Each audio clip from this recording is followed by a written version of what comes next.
మరి శృతి ఈ కిడ్నాప్ రావాలేంటి? ఎవరూ లేని నీకు అమ్మాయింది కదా, అలాంటి అమ్మని మోసం చేయడం ఎందుకు? ఎందుకంటే 10 రోజుల క్రితం నేను ఇక్కడికి వచ్చినప్పుడు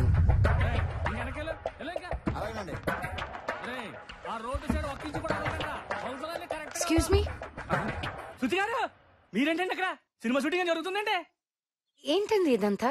మాదేనండి, అమ్మేస్తున్నానండి. మీదెలా? నేను రాఘవరావు గారు అబ్బాయినండి.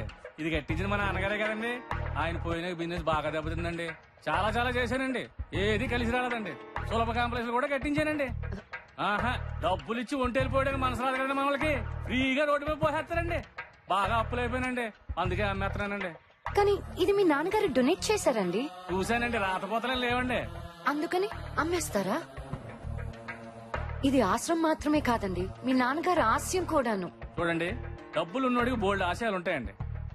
కానీ నాలాగా అప్పులున్నోడికి ఒకే ఒక ఆశ ఉంటుంది, అప్పులు తీర్చడమే. ఎంతో మంది అనాథలండి, పసిపిల్లలు ఉన్నారండి. ఒకసారి ఆలోచించండి. నాకు 3 ఆడపిల్లలు ఉన్నారండి. అనాథల గురించి ఆలోచించకపోవడం తప్పేనండి. కానీ నా పిల్లల కోసం ఆలోచించకపోతే వాళ్ళు అనాథలు అయిపోతారు కదండి. ఓ పని చేయండి, మీరు పెద్ద హీరోయిన్ కదండి, బాగా సంపాదిస్తారు కదా, ఓ 10 కోట్లు ఇచ్చేయండి, ఫ్రీగా ఇచ్చేస్తాను. వస్తానండి, 10 రోజులు అవుతానండి. 10 కోట్లు రెడీ చేయండి. అవునరా మేడంతో ఫోటో తీస్తారా? 10 కోట్లు ఇచ్చినప్పుడు తీదులే కదా.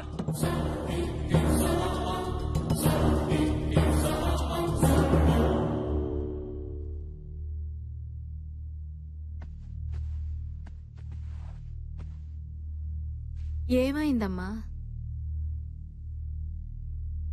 ఏం లేదు. ఎలాంటి బాధ అయినా అమ్మతో చెప్పుకుంటే పోతుంది. చెప్పమ్మా. అందరికంటే ఎక్కువగా అద్దంలో చూసుకునేది ఆర్టిస్ట్. తనని తాను తక్కువ చూసుకునేది కూడా ఆర్టిస్టే. మాకు మేము కనిపించాం, మాకు సంబంధం లేని క్యారెక్టర్లు కనిపిస్తుంటాయి. నన్ను నాకు చూపించే అద్దం అనాథాశ్రమం. పోతుందమ్మా. ఏం జరిగింది తల్లి? అమ్మేస్తున్నారమ్మా. అక్కడ పిల్లలే కాదు, అనాథలుగా మారిన అమ్మలు కూడా ఉన్నారు. 10 కోట్లు కావాలి, ఇస్తావా? అది నీకే కాదు, నాకు కావాలి. అమ్మా అనే పిలుపు నాకు ఇచ్చింది, అంతకంటే ఏం కావాలి చెప్పు? 10 కాదు, ఎంతైనా పర్వాలేదు, నేను చూసుకుంటాను. నువ్వు బాగుండాలి. నువ్వు అంటే నీ శరణాలయం. థ్యాంక్ యూ మా. వెల్ రెస్ట్ తీసుకో, రేపు షూటింగ్ ఉంది కదా. లవ్ యూ మా. అలాంటి అమ్మనిచ్చినందుకు దేవుడికి థ్యాంక్స్ చెప్పుకున్నాను, కానీ దేవుడు మాత్రం నాకు సారీ చెప్పాడు. ఏంటి చాలా రోజుల తర్వాత పిలిచారు? నా కూతుర్ని కిడ్నాప్ చేయాలి. నీ కూతుర్ని? అవును, కిడ్నాప్ చేసి నన్ను డబ్బులు అడుగు, నేను డబ్బులు ఇస్తాను. నాకు మా అమ్మాయిని అప్పచెప్పు, నా డబ్బు కూడా నాకు తిరిగి ఇచ్చేసి. నువ్వేం ఊరికే చెయ్యొద్దు, నీకు షేర్ ఇస్తాను. నీ డబ్బు నీకు ఇవ్వడానికి నీ కూతుర్ని ఎందుకు కిడ్నాప్ చేయాలి? ఈ డబ్బు పేరుకే నాదే, నిజానికి దాంది. అడిగితే ఇవ్వాలి కదా, లేకపోతే చెడ్డ తల్లి నవ్వుతాను. అందుకే నేను చెప్పినట్టు చెయ్యి. అప్పుడు అయ్యో నా తల్లి నా కోసం డబ్బంతా ఇచ్చేసిందని నా కూతురు నా దగ్గరకు వచ్చేస్తుంది. నువ్వు ఎలాగూ డబ్బు నాకు తిరిగిచ్చేస్తావు. అప్పుడు శృతి నాదే, డబ్బు నాదే. ఏంటలా చూస్తున్నావు? అమ్మ కొత్తగా కనపడుతుంటేను. ఇదంతా నీ ఒక్కడి వల్ల కాదు, ఇంకో 2 పంపిస్తాను, జాగ్రత్తగా ప్లాన్ చెయ్యి.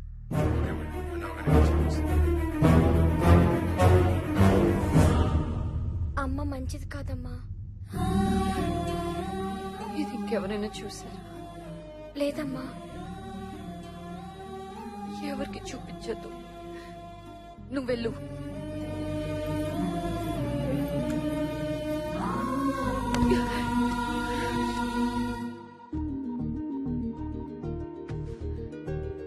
హలో,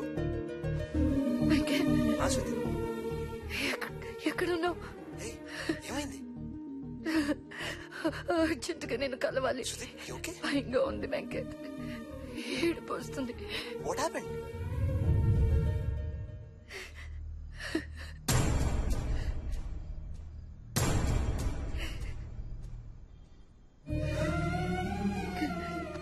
కన్నోళ్ళేమో పారేస్తున్నారు, పెంచినోళ్ళేమో వాడేస్తున్నారు. అమ్మా నాన్న తొక్క తోటకూర ఏ బంధమైన పద్ధతిగా ముడిపడితేనే చిక్కుముళ్ళు ఇలాగే చేస్తాయి. ఏం చేయాలనుకుంటున్నావు? పోలీస్ కంప్లైంట్ ఇస్తాను. ఫైనాన్షియల్ మ్యాటర్స్ అని మీ అమ్మాయి హ్యాండిల్ చేస్తుంది కదా. నీ డబ్బు ఎక్కడెక్కడుందో నీకు తెలుసా? తెలీదు. మరి మీ అమ్మాయి అరెస్ట్ అవుతే నీకేం వస్తుంది? నెలకో సంవత్సరానికో బయటకు వస్తుంది, నీ డబ్బుతోనే హాయిగా ఎంజాయ్ చేస్తుంది. ఇప్పుడు మనకు కావాల్సింది ఆమె లోపలికి వెళ్ళటం కాదు, నీ డబ్బు బయటికి రావటం. సర్నేలం సేఫ్ అవ్వాలంటే మనకి ఇంకా 10 days టైం ఉంది. ఇప్పుడు ఎలా వెంకట్? డబ్బు బయటికి రావాలంటే నువ్వు కిడ్నాప్ అవ్వాలని మీ అమ్మే చెప్పిందిగా. ఈ వీడియోలో మీ అమ్మ వాడితో ఇంకా ఇద్దరిని పంపిస్తానని చెప్పిందంటే వాడికి వాళ్ళిద్దరెవరో తెలియదు. సో ఫస్ట్ వాళ్ళిద్దరెవరో నేను తెలుసుకుంటా. నాకు విజ్జు అన్న ఫ్రెండ్ ఉన్నాడు, మేమిద్దరం కలిసి వాళ్ళని రిప్లేస్ చేస్తాం.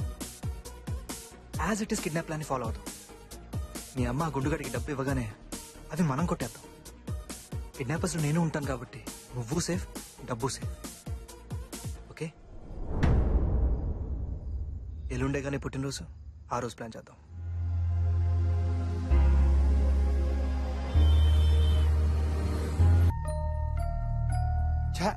రిలేషన్షిప్స్ కూడా కరెంట్ అఫైర్స్ అయ్యాయంట్రా.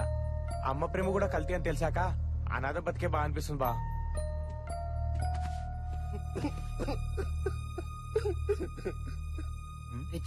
విజ్జు ఊరుకోరా, ఏడవకు. నేనేడవడం ఏంట్రా? మరా ఏడిపోవద్దురా. అవునరా, ఏదో జంతువు ఏడుస్తున్నట్టుంది. అక్కడ చూడు. ఓర్ని ఈడేడుస్తున్నాడేట్రా? నువ్వు ఏడుస్తున్నా? ఇప్పుడు కొట్టిన దానికి ఇప్పుడు నొప్పి వస్తున్నాయి ఏంటిడికి? ఏమైంది? ఏమైంది కాటం? ఏమైందన్నా? ఏం లేదురా. ఎందుకు ఏడుస్తున్నావు? మీ గతం వింటే నా గతం గుర్తొచ్చింది. కొంపతీసి నువ్వు కూడా అన్నదేంటి? కాదురా, కాదా? ఒక అనాథకు తండ్రిని. నేను ఆ అమ్మాయికి మనసిచ్చాను. ఎక్కడికి తెచ్చిచ్చావన్నా? నాదేరా. నీదేనా? చెప్పు చెప్పు చెప్పు. ఒక రోజు కరెంటు కట్ అయింది, నా బాడీలో కరెంటు పాస్ అయింది. అమ్మాయి ప్రెగ్నెంట్ అయింది. అపర్షన్ చేసుకుంటే పాపం అంట కదరా, అందుకే కని పారేసింది. ఆడపిల్ల ఇప్పుడు మీలా అనాథ ఏడుస్తుంటుంది కదరా.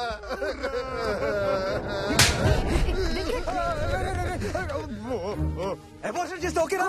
పారేస్తే పుణ్యం వస్తుందిరా నీకు? నన్ను అంటావేంట్రా? 10 రూపాయలకి సెక్యూరిటీ వస్తుందిరా. 10 రూపాయలు, 10 రూపాయలు. ఓ ప్రాణ వాల్యూ అంత తక్కువ ఉందిరా నీకు? ఎంత చీప్ కనేస్తారా నా కొడక? ఇష్టానికి కనేడు, ఇష్టం లేకపోతే పారేడు. ఆటలో ఉందిరా మీ అందరికీ. నువ్వు సెక్యూరిటీ పెట్టుకొని చావండిరా. సెక్యూరిటీ నీకు కాదు, మాకురా సెక్యూరిటీ. తప్పైందిరా, క్షమించురా. ఇప్పటి నుంచి నువ్వే చెప్తే అది వింటా. రేయ్, మాకు డబ్బు దొరికేంత వరకు మాతో ఉండిచావు, అప్పటిదాకా కోఆపరేట్ చేసావు. ఫ్రెండ్స్ పోనీరా పాపం. కొట్టద్దు. ఫ్రెండ్స్ ఫ్రెండ్స్ ఫ్రెండ్స్ ఫ్రెండ్స్ వెళ్దాం పద. క్షమించురా. రారా రే, ఫ్రెండ్స్ అన్నాడు కదా రా. పద. అంత కోపం ఎందుకు? నేను చెప్పే జాగ్రత్తగా వినండి. రేపు జరగబోయే మనీ ట్రాన్స్ఫర్ లొకేషన్ మ్యాప్ ఇది. ఆటమన్నా నువ్వు ఇక్కడ ఉండాలి, విజు మన ఇక్కడ వస్తాం.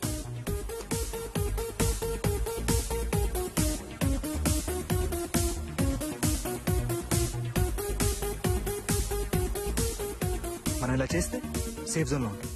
నెక్స్ట్ స్టెప్ ఏంటనేది డబ్బు వచ్చిన తర్వాత ఆలోచిద్దాం. ఓకేనా? ఇలాంటి ఎదో ప్లాన్ లీడు బానే వేస్తాడు. ఎత్తావా? Hey guys, heads or tails? Heads వస్తే మన ప్లాన్ సక్సెస్ అవుతుంది, టేల్స్ వస్తే ఆలోచిద్దాం. హే, ఆ కాయిన్ ఇంకా నీ దగ్గరే ఉందా? నువ్వే చెప్పావు కదా ఈ కాయిన్ టైం అని. ఆ టైం వచ్చేదాకా ఇది నా దగ్గరే ఉంటుంది. వచ్చిన తర్వాత ఎవరికి అవసరం అయితే వాళ్ళకి ఇచ్చేస్తాను. ఇక చచ్చినా నీతో మాట్లాడు. బావే, నేను నీతో మాట్లాడను. నా పూసెత్తావో మర్యాద కదా. ఏంటి నువ్వు నాకు ఇచ్చే మర్యాద? నేను నిన్ను వదిలేశానే. అసలు నేను ఎవరు రమ్మన్నాడే? వాడు రమ్మంటున్నాడుగా. ఓ రమ్మన్నాడు, ఈయన బొమ్మన్నాడు. సిగ్గు లేకపోతే సరే. వయసు వచ్చింది కానీ కొంచెం కూడా బుద్ధి లేదు. ఛే, ఏం మనిషా, బతుకు సావచ్చింది. బాధపడబాకమ్మా. ఏమైందమ్మా? మా పిల్లగాడు వచ్చాడమ్మాయి. నేనైతే ఆడి మొహమే చూడొద్దన్నా. ఈ మనిషి సిగ్గు లేకుండా పోయి కలిసి వచ్చాడు. పైగా నాన్న అమ్మను పంపించు అన్నాడంట, ఇంత తీసుకుపో అన్నాడంట. నేనేంటమ్మాయి, అమ్మనా బొమ్మనా? అటు ఇటు మార్చుకోవటానికి. వాడు నీ కొడుకే కదంటే వాడు చిన్నప్పుడు గొడవ చేస్తుంటే నువ్వు కొట్లా, ఇంట్లో అడుగు పెడితే కార్డు ఎరగొడతాను నువ్వు తిట్లా, వాడు రాకపోతే ఏం చేశావు? ఊరుకున్నావా? వెతికి తెచ్చుకున్నావుగా. వాడు అలాగే వచ్చాడు. ఆహా, మరి నిన్ను రమ్మలేదే? ఆడమ్మ కడుపు మాడ, నేనైతే పని చేయడానికి పనికొస్తానని. చివరికి తల్లి అంటే పేగు దంచుకున్న పని మనిషి అని నిర్ణయించుకున్నాడు. ఏమా, పిల్లలు తప్పు చేస్తే నాన్న ఒప్పుకోకపోయినా అమ్మ క్షమిస్తుందంటారు, మీరేంటి ఆపోజిట్ గా ఉన్నారు? అంతా ఈ మనిషి కోసమే. ఒక ఏడాది నుంచి మీ నాన్న కళ్ళు కనపట్టలేదురా అంటే, ఇదిగిదిగో ఎల్వి ప్రసాద్ ఆసుపత్రికి తీసుకుపోతానని తీసుకుపోయాడు. ఒక్కడే వచ్చాడు. మీ నానేడురా అన్న. ఆసుపత్రిలో చేర్పించానన్నాడు. పద పోయి చూద్దాం అన్నా. నిన్ను రానివ్వరన్నాడు. నాకు వెంటనే అనుమానం వచ్చింది అమ్మాయి.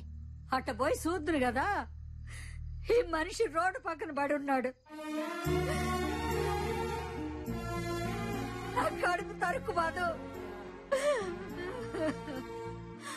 అక్కడ ఆడకాళ్ళు ఏళ్ళకాళ్ళు పట్టుకుని ఇక్కడ తీసుకొచ్చి పెట్టారు.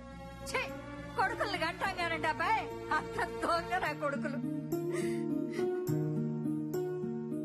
ఇదిగో పెద్దాయన, నీ కొడుకు లైన్ లో ఉన్నాడు, మాట్లాడు. హలో నాన్న, అమ్మతో చెప్పావుగా రేపొచ్చి తీసుకెళ్ళా?